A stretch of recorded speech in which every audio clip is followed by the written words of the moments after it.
Voice of Indiana County, WCCS, AM 1160 and 101.1 FM, and it's 8:47. On the line with us this morning, Henry McKay joins us once more. Henry is the program director at Solar United Neighbors, and he is helping Indiana County and Indiana Borough in particular get up to speed on solar power. And boy, up to speed is, that's just a minor way to put it. It's up in a major way. Henry, good morning.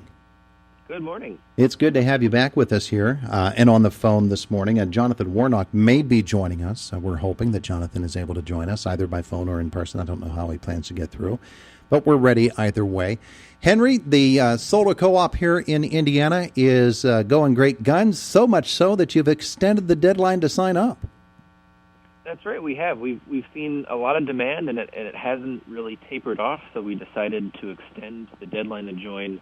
It used to be April 26th, and we've moved it all the way up to August 8th, which is this coming Thursday. Yeah, so you have until Thursday to sign up, and it's important to note, probably not going to be another extension after that, correct?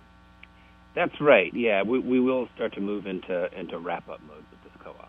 Okay, so a couple of interesting things. From April to August is a pretty big extension, and it really does signify that folks are really interested in solar power around here, doesn't it? Yeah, we're really excited about how interested people are. I think a lot of it, in the best solar co-ops that we see, it's always people in the co-op telling their friends and neighbors, hey, I'm taking advantage of this. You should consider it too, and people have been doing that a lot. One of the most effective advocates has been Jonathan Warnock, who it sounds like isn't able to join us this morning, unfortunately, but he's personally responsible for a good number of people joining the solar co-op. Yeah, absolutely. So tell folks what that entails. When you sign up for the solar co-op, it doesn't mean that you're making a commitment that you're going to have solar panels on your house next week. That's right. So the idea behind the solar co-op is that while going solar is a lot cheaper and easier than it used to be, it still can be an intimidating process, and it's still, it's still not cheap. It's still a large investment for most households. Mm-hmm. So the solar co-op tries to make it a little more affordable by helping people pool their collective buying power, and also make it a little easier by giving them access to unbiased, nonprofit technical guidance from Solar United Neighbors. So when somebody joins the solar co-op, that is somebody who is very interested in going solar. They don't have to commit 100% to going solar, and there's no penalty if they end up deciding not to put solar panels on their home or business. And they get access to this group pricing from the co-op selected installer, Groundhog Solar, and they get access to a lot of close technical guidance from us at Solar, which makes this process easy, helps us make a confident investment in solar. We talked about how successful the program has been so far in our area, and that's actually quantifiable, isn't it? It's really the most successful startup program for solar in the state. That's right. Well, of all the solar co-ops that we've done in Pennsylvania, and they've all been in western Pennsylvania, Indiana County is the largest and fastest growing. Why do you think that is? I think it has to come down to one, the strength of the local partners. We're partnering with the Indiana County Sustainable Economic Development Task Force. We've had a lot of people from the IUP community taking part in helping spread the word. Evergreen Conservancy, the Indiana County League of Women Voters, the Borough of Indiana as well. They have all been very tireless and enthusiastic in spreading the word about the co-op, and spreading the good word about solar in general, and that has shown in the growth of the co-op.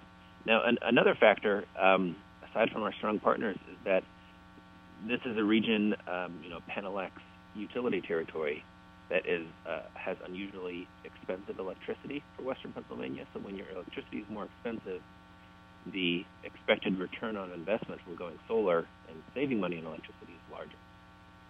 Yeah, you tend to look around for options, and this is certainly one of them. Now, the numbers, I'm sure, change almost on a daily basis, but of those who have signed up for the co-op, do you have a percentage or an actual number of homes that have committed to installing solar at their homes? Yeah, so there are 78 people in the co-op right now, and about a dozen of those have joined just since last week, recently since we extended the deadline. Wow. And then of those 78, 15 have signed contracts already, and we expect more to come in, especially as those new folks start to get site visits and solar proposals from the installer. Yeah, so they're going to have to get on board this week and pretty quickly make that decision on whether or not to join the co-op. The installations themselves, have they begun? Yeah, we have, I think 4 actually installations completed for totaling about 42 kilowatts of solar. That's pretty good.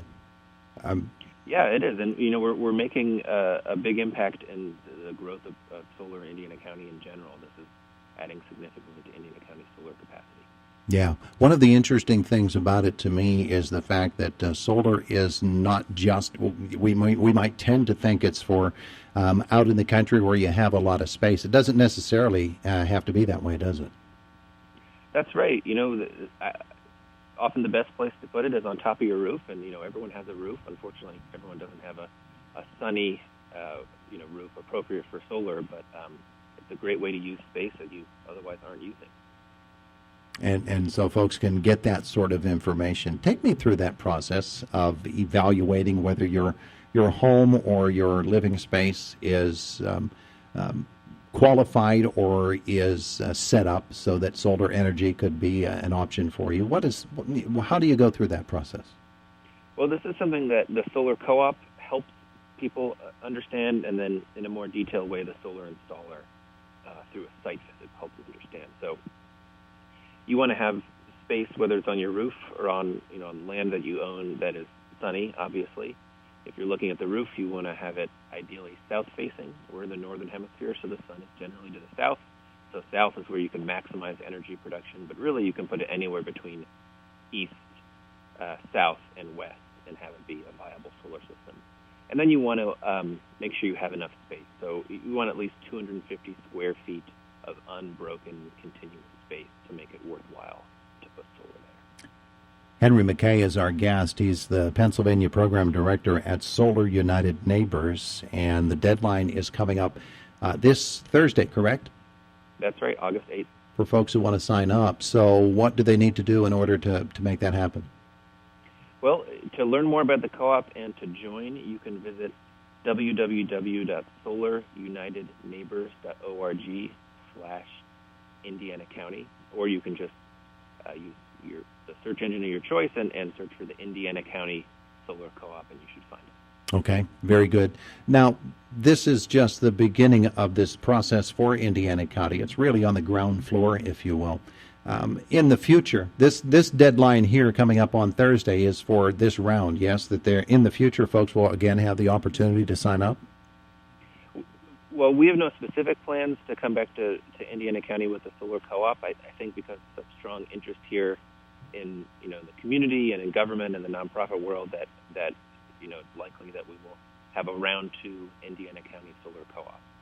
But, and you're right, this is just the beginning. Our model at Solar United Neighbors is not just help people go solar and then walk away, but we are trying to build a diverse and effective movement of solar supporters. And one way we can do that is by helping people go solar, help them understand the technology and the policy, and then help them look for other ways they can transform the energy system in their community. He is Henry McKay. So once again, get to the website and you can sign up, and you have until Thursday to do so. Henry, thanks for being with us this morning. You're very welcome.